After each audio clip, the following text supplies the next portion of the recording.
नमस्कार साथियों, आपका स्वागत है हमारे इस पीआईबी के प्रोग्राम में, जहां पर हम पिछले हफ्ते की पीआईबी की जितनी भी इंपॉर्टेंट खबरें हैं उन पर डिटेल से विस्तार तरीके से चर्चा करेंगे, ताकि यदि आपके प्रश्न पत्र में इसको लेकर के कोई भी सवाल आता है तो आप आसानी से सॉल्व कर सकें। तो चलिए करते हैं अपनी वीडियो की शुरुआत और देखते हैं कि आज का हमारा पहला जो टॉपिक है वो किस विषय से जुड़ा हुआ है। तो हमारा जो पहला टॉपिक है ये बेसिकली हाल ही में कुछ नई गाइडलाइंस जारी की गई हैं, कुछ नए दिशा निर्देश जो हैं वो यहां पर जारी किए गए हैं, तो उसको लेकर के हम डिस्कशन करेंगे। ये जो दिशा निर्देश हैं खासतौर पर ग्रासलैंड्स को लेकर के हैं, घास भूमि को लेकर के हैं। तो क्या हैं ये दिशा निर्देश, क्या कुछ इंपॉर्टेंट बिंदु यहां पर डिस्कस किए गए हैं, उन पर हम इसमें चर्चा करने वाले हैं। तो सबसे पहले भारत ने घास भूमि और अन्य खुले प्राकृतिक मैदान पारितंत्रों की पहली मार्गदर्शिका यहां पर जारी की है। पहले गाइडलाइंस जो हैं वो यहां पर जारी किए गए हैं। ये मार्गदर्शिका 17वें यूएनसीसीडी कोप 17। तो सबसे पहले यूएनसीसीडी की फुल फॉर्म आपको पता होनी चाहिए, United Nation Convention to combat desertification. तो ये जो आपका यूएनसीसीडी की कॉन्फ्रेंस है, इसका 17वां को कॉन्फ्रेंस ऑफ पार्टीज जो है वो आयोजित किया जा रहा है मंगोलिया के उलान बटार में। तो मंगोलिया के उलान बटार में इसका 17वां कार्यक्रम आयोजित हो रहा है, जिस कार्यक्रम के दौरान भारत सरकार की तरफ से अपनी ये मार्गदर्शिता जारी की गई है। ONE यानी कि ओपन नेचुरल इकोसिस्टम की यहां पर बात की जा रही है। तो ओपन नेचुरल इकोसिस्टम क्या होता है? ओपन नेचुरल इकोसिस्टम में हम घास भूमियों यानी कि ग्रासलैंड्स को शामिल करते हैं, सवाना को शामिल करते हैं, इसमें मरुस्थलों को, झाड़ भूमियों को, चट्टानी पठारों को और खुले पारिस्थितिकी तंत्र यानी कि ओपन एरिया को बेसिकली यहां पर शामिल किया जाता है।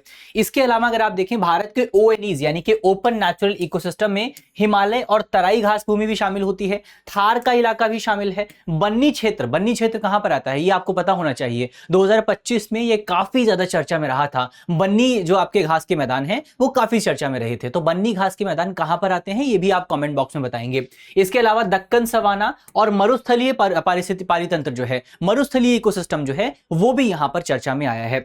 इसके अलावा ये पारिस्थितिकी तंत्र जैव विविधता, मृदा, जलवायु प्रक्रियाओं, कार्बन भंडार, पशुपालन और चरवाहा समुदाय की आजीविका के लिए बहुत इंपॉर्टेंट माने जाते हैं। तो इसीलिए इनको सुरक्षित रखना बहुत जरूरी है। इनका संबंध भारत के लैंड डिग्रेडेशन न्यूट्रलिटी यानी कि LDN लक्ष्यों और भूमि क्षरण की रोकथाम, पुनर्स्थापना और सतत प्रबंधन से जुड़ा हुआ है। ये जो प्रकाशन है यानी कि जो मार्गदर्शिता यहां पर पब्लिश की गई है, ये मार्गदर्शिता ministry of environment, forest and climate change, ATREE, IUCN और इसके साथ साथ आपका ICFRE, SAC, इसरो, इन तमाम इंस्टीट्यूशंस की तरफ से मिलकर के जारी की गई। फिलहाल आपको जो बेसिक नाम यहां पर याद रखना है वो है कि इसको ministry of environment, forest and climate change ने जारी किया है। तो कुछ इंपॉर्टेंट पॉइंट यहां पर हमने इस मार्गदर्शिता के बारे में डिस्कस कर लिए हैं। चलिए यहां से आगे बढ़ा जाए, बात करते हैं अगली खबर के बारे में।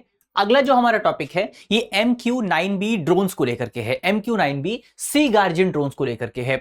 ये MQ-9B सी गार्जियन ड्रोन चर्चा में इस वजह से आए हैं क्योंकि हाल ही में भारतीय नौसेना की तरफ से अमेरिका से इन ड्रोन्स को लीज पर लिया गया है।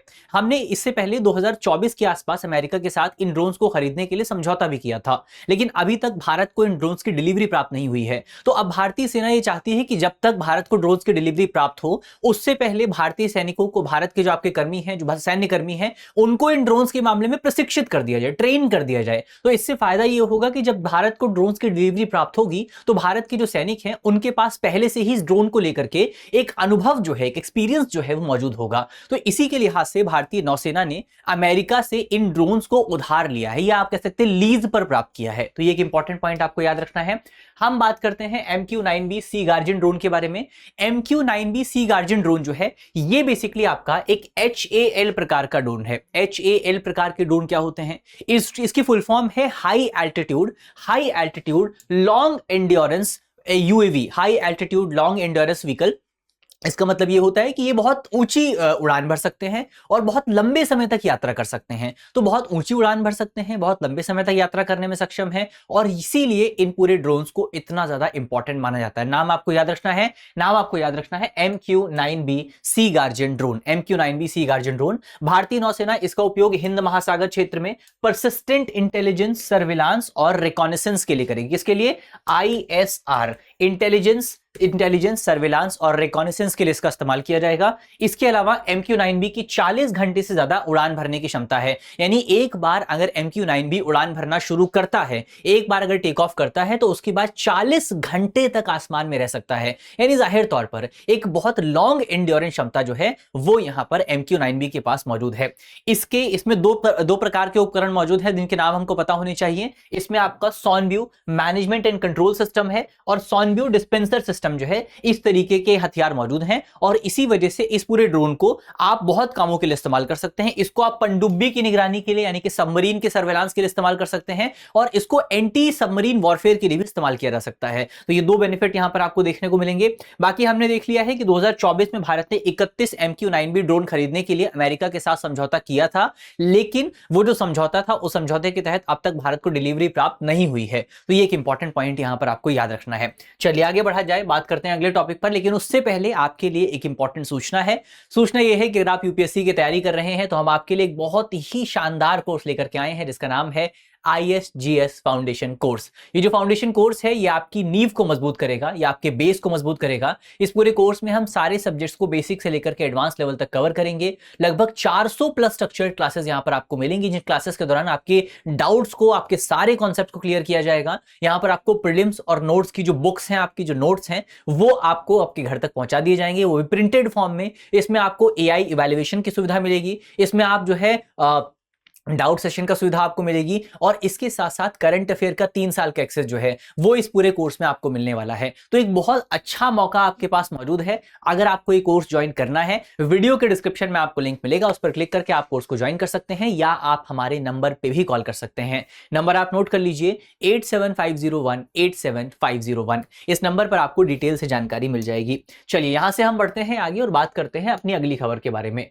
अगला जो हमारा टॉपिक है ये भारत सरकार की एक स्कीम है, जिस स्कीम का प्राथमिक उद्देश्य भारत में जो इलेक्ट्रॉनिक कंपोनेंट्स होते हैं उनके प्रोडक्शन को बढ़ावा देना है।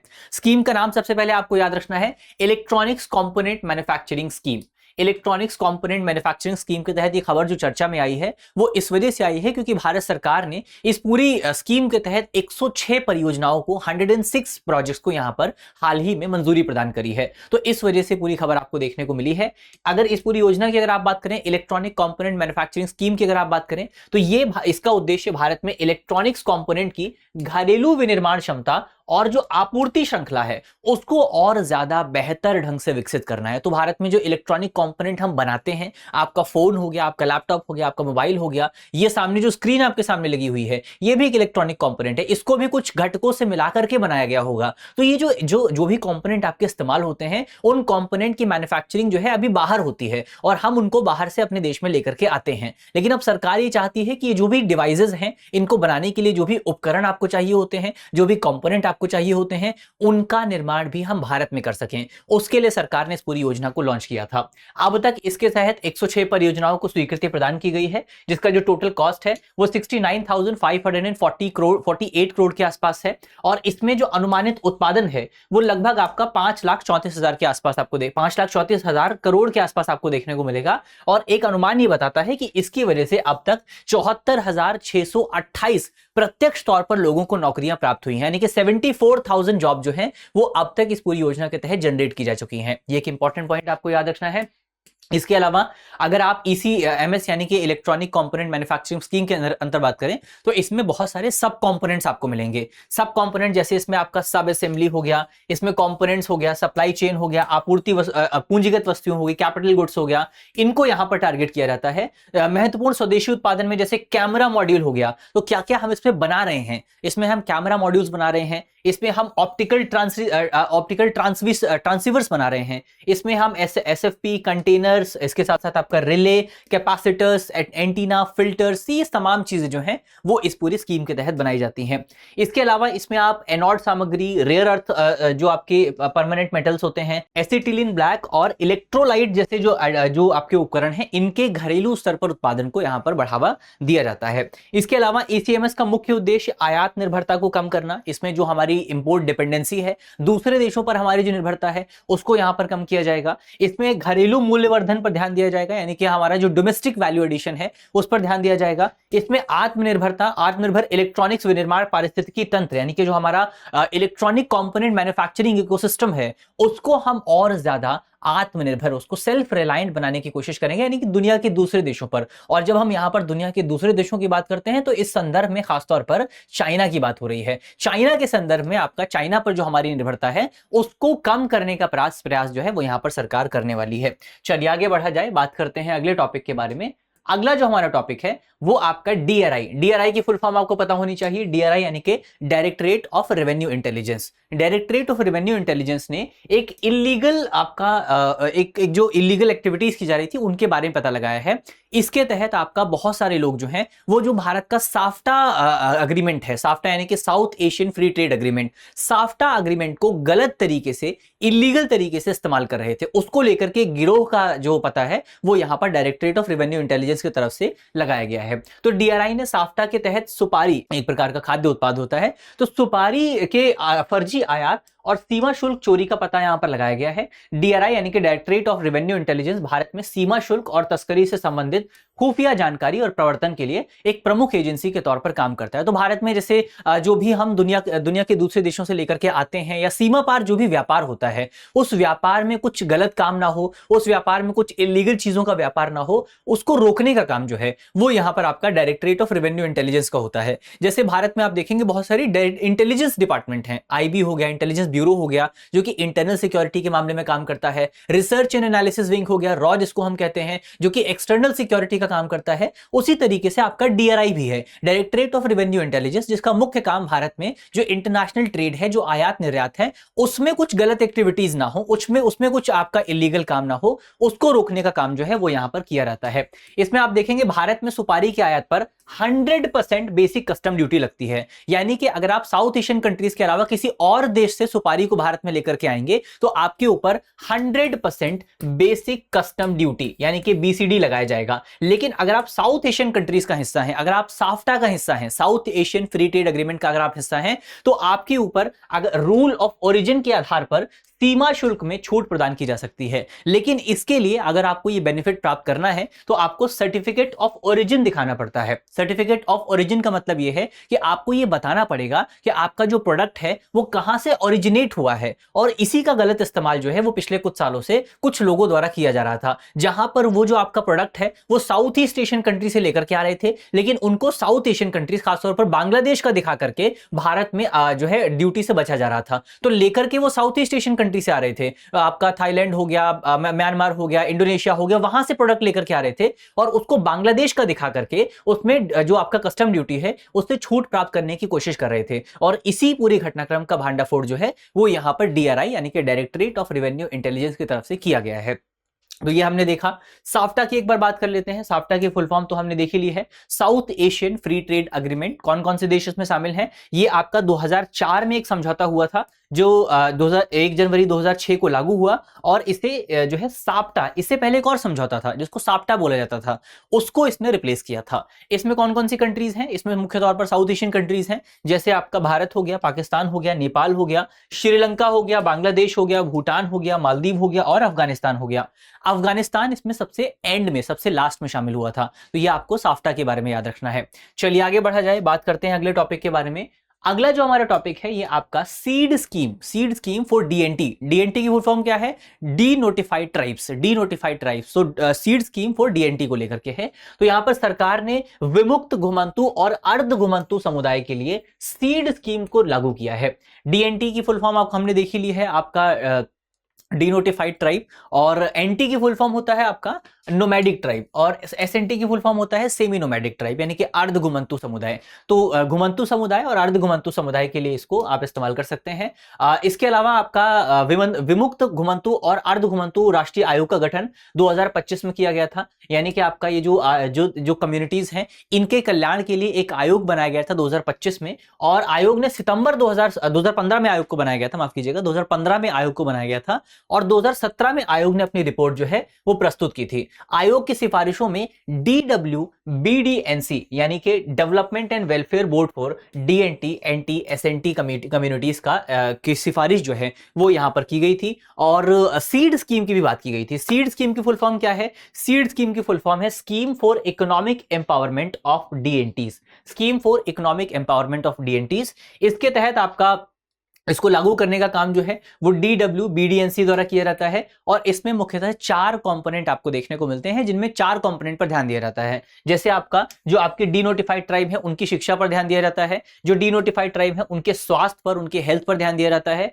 उनकी आजीविका पर और उनके आवास पर। तो यानी कि एक इंसानी तौर पर जीने के लिए आपको जितनी चीजों की जरूरत है, चाहे वो आपका आजीविका हो, चाहे वो आपका स्वास्थ्य हो, चाहे वो आपकी शिक्षा हो, चाहे वो आपका आवास हो, इन तमाम चीजों पर इस पूरी योजना के तहत ध्यान दिया जाता है। इसके अलावा अगर आप देखें तो सीड के अंतर्गत प्रतियोगी परीक्षाओं के लिए गुणवत्तापूर्ण कोचिंग, स्वास्थ्य बीमा, सामुदायिक स्तर पर आजीविका सहायता और आवास निर्माण के लिए वित्तीय सहायता सरकार उपलब्ध कराती है। इस पूरी योजना का उद्देश्य आपका DNT ट्राइब यानी कि डीनोटिफाइड ट्राइब, नोमैडिक ट्राइब और सेमी नोमैडिक ट्राइब समुदायों का सामाजिक आर्थिक सशक्तिकरण यानी कि सोशो इकोनॉमिक एम्पावरमेंट सुनिश्चित करना है, ताकि उनको समाज की मुख्य धारा से जोड़ा जा सके। तो समाज की मुख्य धारा से जोड़ने के लिए सरकार की तरफ से आपका सीड स्कीम की शुरुआत की गई थी। तो ये एक इंपॉर्टेंट पॉइंट यहां पर आपको याद रखना है। बढ़ते हैं आगे, बात करते हैं अगले टॉपिक के बारे में।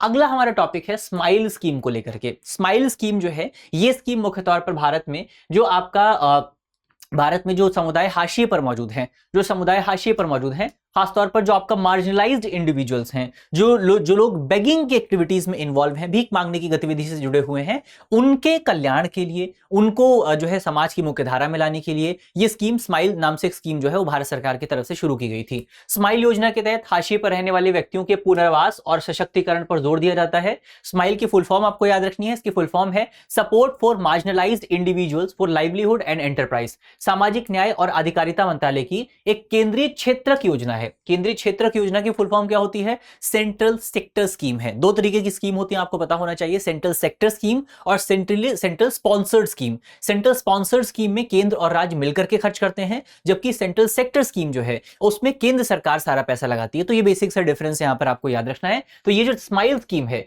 ये सेंट्रल सेक्टर स्कीम है, यानी कि सारा पैसा यहां पर केंद्र सरकार द्वारा दिया जाता है। स्माइल में भीख मांगने के कार्य में संलग्न व्यक्तियों के व्यापक पुनर्वास के लिए अलग अलग उप योजनाएं संचालित की जाती हैं और इसे 12 फरवरी 2022 को लॉन्च किया गया था। कब लॉन्च किया गया था? 12 फरवरी 2022 को लॉन्च किया गया था। इस उप योजना में पहचान, पुनर्वास, चिकित्सा सुविधा, परामर्श, शिक्षा, कौशल विकास और आजीविका से संबंधित सहायता जो है वो शामिल है। यानी कि एक व्यक्ति अगर भीख मांगने की गतिविधि से जुड़ा हुआ है तो उससे संबंधित उसके कल्याण के लिए, उसको बेहतर बनाने के लिए, उसके जीवन में सुधार करने के लिए जितनी भी चीजें जरूरी हैं वो सारी चीजें सरकार इस पूरी योजना के तहत लोगों को उपलब्ध कराती है। स्माइल में ट्रांसजेंडर व्यक्तियों के कल्याण और व्यापक पुनर्वास के लिए एक अलग से घटक शामिल है। आपको देखने को मिलेगा कि ट्रांसजेंडर समुदाय जो है वो यहां पर मुख्य तौर पर बहुत बड़ी समस्याओं का सामना करता है। खास तौर पर जो भीख मांगने वाली कम्युनिटी है उसमें ट्रांसजेंडर कम्युनिटी के जो लोग हैं उनको ज्यादा चुनौतियों का सामना करना पड़ता है, उनके सामने ज्यादा चैलेंजेस आते हैं। तो ज्यादा चैलेंजेस आने का मतलब यह है कि उनके लिए एक विशेष प्रकार का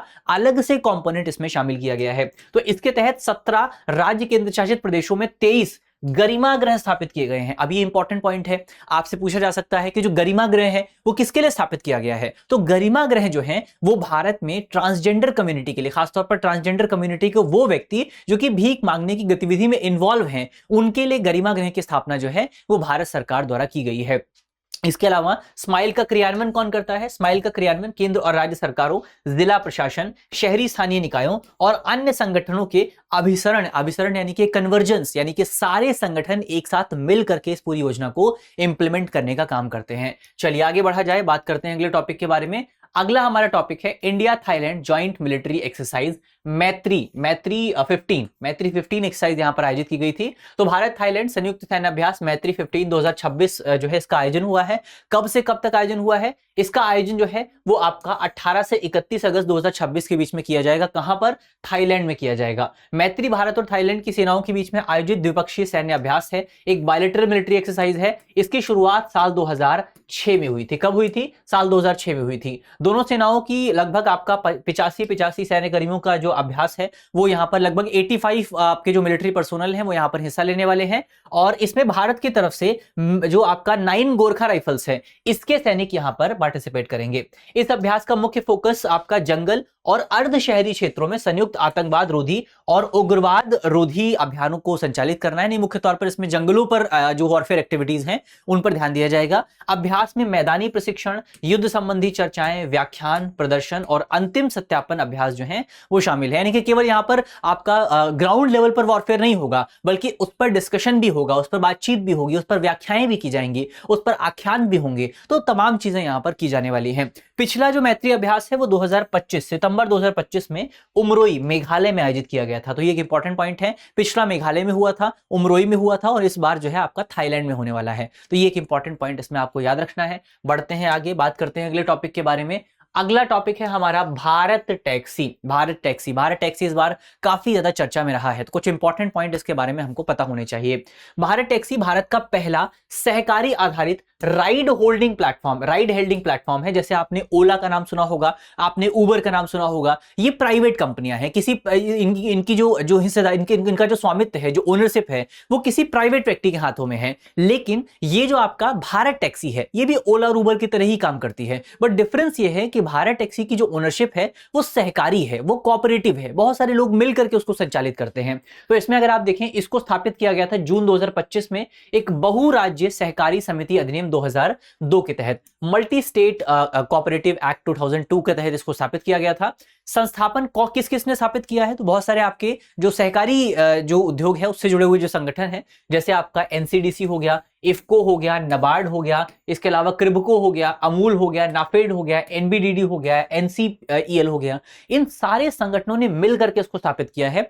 चालक जो है, यानी कि जो आपके राइडर्स हैं, उनको सारथी कहा जाता है। और राइडर्स केवल आपका इसमें राइडर के तौर पर, एक एम्प्लॉय के तौर पर काम नहीं करते हैं, बल्कि वो सहकारी समिति के मेंबर के तौर पर भी काम करते हैं। तो वो केवल एम्प्लॉय नहीं है, बल्कि वो संगठन के मालिक भी हैं, वो संगठन के ओनर भी हैं। ये भी एक इंपॉर्टेंट पॉइंट यहां पर आपको याद रखना है। तो ये जो मॉडल है, ये मॉडल सारथी ही मालिक की अवधारणा पर काम करता है, यानी कि जो ड्राइवर है वही संगठन का ओनर भी है। इस अवधारणा पर इसको स्थापित किया गया है। प्लेटफॉर्म शून्य कमीशन और बिना सर्ज प्राइसिंग मॉडल पर आधारित है। यानी कि बेसिकली क्या होता है कि जब आप ओला का इस्तेमाल करते हैं, तो उबर का इस्तेमाल करते हैं, तो इस पे आपको बहुत ज्यादा कमीशन देना पड़ता है। कमीशन के साथ साथ अगर आपके एरिया में बहुत ज्यादा डिमांड है, तो आपको बहुत ज्यादा जो है सर चार्जेस भी देने पड़ सकते हैं, आपको एक्स्ट्रा कॉस्ट देना पड़ सकता है। लेकिन यहां पर वो एक्स्ट्रा कॉस्ट नहीं लगता है। सहकारी आय का 20% जो है वो सारथियों की पूंजी में और 80% यात्री किराए किलोमीटर के आधार पर सारथियों में वितरित कर दिए जाते हैं। जुलाई 2026 तक लगभग 8 लाख सारथी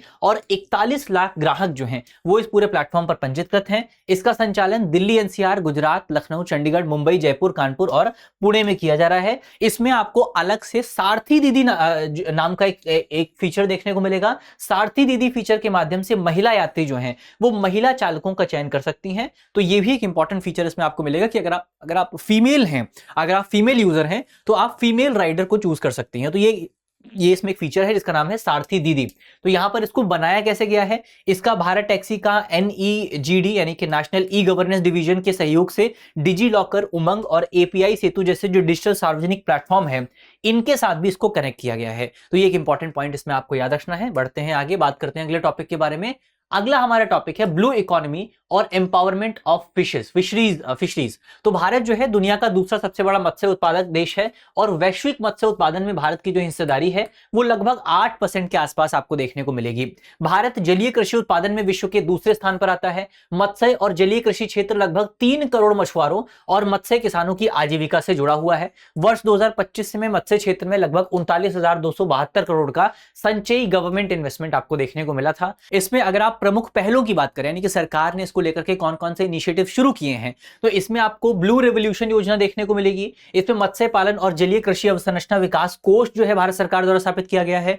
इसके अलावा भारत सरकार ने PMMSY योजना की शुरुआत की है। भारत सरकार ने PMMKSSY योजना की शुरुआत की है। इनकी फुल फॉर्म अगर आप देखें, इनकी फुल फॉर्म है आपका प्रधानमंत्री मत्स्य किसान समृद्धि सह योजना। ये योजना मुख्य तौर पर आपका प्रधानमंत्री किसान मत्स्य संपदा योजना जो है, इसके अंतर्गत एक केंद्रीय क्षेत्रक उप योजना है, केंद्रीय क्षेत्रक उप योजना यानी कि सेंट्रल सेक्टर स्कीम है, जिस पर हमने पहले भी बात की थी। इस योजना का मुख्य उद्देश्य असंगठित मत्स्य क्षेत्र का क्रमिक औपचारीकरण करना है, यानी कि फॉर्मलाइजेशन करना है। अभी ये क्षेत्र बहुत बहुत इनफॉर्मल है, तो इसकी वजह से जो आपके इस पूरे क्षेत्र से जुड़े हुए किसान जो हैं, जो तमाम लोग हैं, उनको बहुत ज्यादा सुविधाएं प्राप्त नहीं हो पाती हैं। तो उनकी सुविधाओं को सुनिश्चित करने के लिए सरकार इस पूरी योजना के तहत मत्स्य पालन क्षेत्र के फॉर्मलाइजेशन पर ध्यान दे रही है। इसमें आप देखेंगे इस पूरी योजना के तहत मछुआरों, मत्स्य किसानों और मत्स्य क्षेत्र के सूक्ष्म एवं लघु उद्यमों को संस्थागत वित्तीय और कार्यशील पूंजी तक बेहतर पहुंच प्रदान करने का प्रयास किया जाता है। यानी कि जो भी आपके लोग हैं इस पूरे क्षेत्र से जुड़े हुए हैं, जो भी आपके व्यवसायी हैं, उद्यमी हैं, उनको कार्यशील पूंजी उपलब्ध कराने का काम जो है वो इस पूरी योजना में किया जाता है। इस योजना में जलीय कृषि किसानों को जलीय कृषि बीमा खरीदने के लिए एक मुश्त प्रोत्साहन भी प्रदान करती है। यानी कि अगर आप योजना का हिस्सा हैं तो आपको बीमा सुविधा जो है वो भी सरकार यहां पर उपलब्ध कराती है, ताकि अगर कोई प्रतिकूल परिस्थिति आती है तो उस परिस्थिति में आप जो है समस्याओं का सामना ना करना पड़े और बीमा के माध्यम से, इंश्योरेंस के माध्यम से आपकी प्रॉब्लम्स को सॉल्व किया जा सके। तो ये एक इंपॉर्टेंट पॉइंट इसमें आपको याद रखना है। चलिए अब यहां से बढ़ा जाए आगे। यहां पर करते हैं हम अपने टॉपिक को समाप्त। अंत में आपके लिए एक करंट अफेयर का सवाल है जिसका जवाब आपको कमेंट बॉक्स में देना है। सवाल में आपसे पूछा गया है कि स्माइल योजना के संदर्भ में निम्नलिखित कथनों पर विचार कीजिए। पहला हमारा स्टेटमेंट है, स्माइल सामाजिक न्याय एवं अधिकारिता मंत्रालय की सेंट्रल सेक्टर स्कीम है। दूसरा हमारा स्टेटमेंट है, इसमें भीख मांगने के कार्य में संलग्न व्यक्तियों के पुनर्वास के लिए उप योजना शामिल है। और तीसरा हमारा स्टेटमेंट है, इसके अंतर्गत ट्रांसजेंडर व्यक्तियों के कल्याण एवं पुनर्वास के लिए गरिमा गृह की व्यवस्था है। तो अब इसका सही जवाब क्या होगा वो आपको जल्दी से कमेंट बॉक्स में बताना है। यहां पर इसी नोट के साथ करते हैं आज की अपनी वीडियो को समाप्त। मुझे उम्मीद है कि इस वीडियो में हमने जितने भी इंपॉर्टेंट पॉइंट डिस्कस किए हैं वो पॉइंट आपको समझ में आए होंगे। अगर आपको वीडियो अच्छी लगी है तो वीडियो को लाइक कीजिएगा, वीडियो को शेयर कीजिएगा अपने दोस्तों के साथ, अपने साथियों के साथ। मिलते हैं आपसे अगली वीडियो में, तब तक के लिए आपका धन्यवाद। अब एग्जाम की तैयारी को और बेहतर करने के लिए हमारे चैनल को लाइक, शेयर और सब्सक्राइब करना ना भूलें।